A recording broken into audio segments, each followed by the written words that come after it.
In this video, we're going to demonstrate the independence of horizontal motion and vertical motion. So you can imagine if, let's say, you throw a ball up in the air, will the ball come back to your hand? The answer seems obvious, right? It will come back to your hand. However, what if you're moving? While you're moving, and then you throw the ball in the air, now will it come back to your hand? Okay, so let's find it out. I think I'm going to use a smart card. This is like a ballistic device on top of the smart card to demonstrate this, to make it more scientific rather than me doing it myself, because if it wouldn't come back to my hand, I can still cheat, right? Okay, so let's see if we can verify this. All right, so if the card is not moving, and then if you press, it will come back. Just like you throw a ball in the air, it will come back to your hand, right?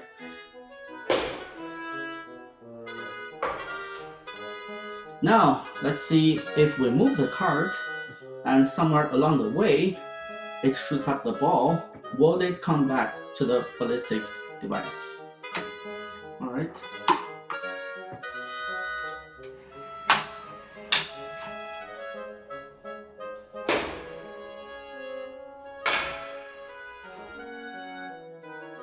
Perfecto, right?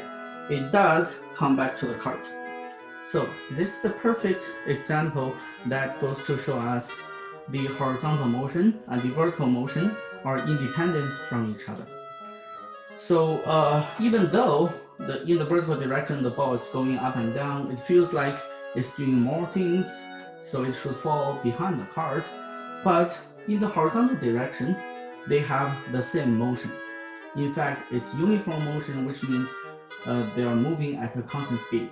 When the ball is first launched from the cart in this direction, they are having the same speed. And because there is no force on the cart and on the ball along the way, they always remain that same speed. So they are relative at rest to each other. That's why it will come back to the cart.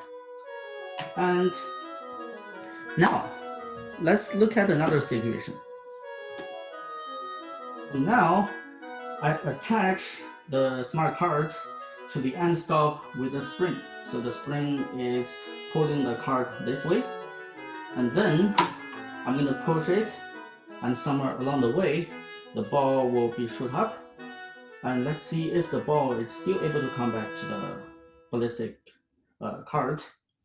If not, think about if it'll fall behind or fall in front of the cart. All right.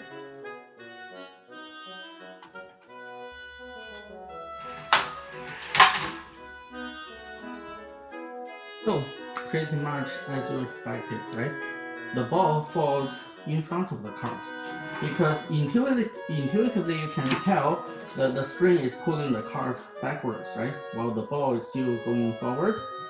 And from a physics point of view, it is because the ball going forward with a constant speed.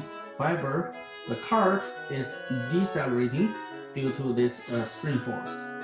So they are not at rest relative to each other. They have a relative velocity. The ball won't come back to the cart. Now, let's look at one last situation, and also a very interesting one. So this time, I have the ballistic cart on the slope. And I'm going to launch the cart from the bottom like this. So there's a launcher on the bottom.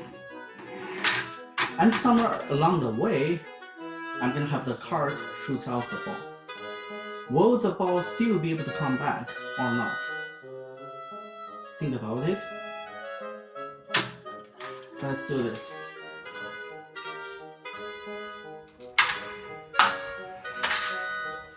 Perfect.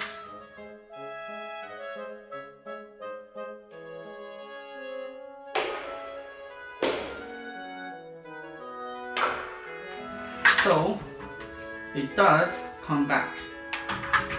I guess most of you probably guessed it wrong. Since it's going up the slope, how can the ball still come back to it? I actually want you to think about it, but I will give you a hint. Whenever we're talking about horizontal motion, vertical motion independent from each other, in fact, it's not only limited to horizontal and vertical motion. Any two motions, the direction if forms a 90 degree, they will be independent from each other. So when the cart is on the slope, you can treat the slope, the direction of the slope as your horizontal, and the direction perpendicular to the slope as your vertical. And then the cart and the ball, they are both subject to gravity, and the component of the gravity along the slope will exert the same acceleration on both the ball and the cart. That's why they are still going to be at rest relative to each other. As for the detailed derivation, I will leave it up to you.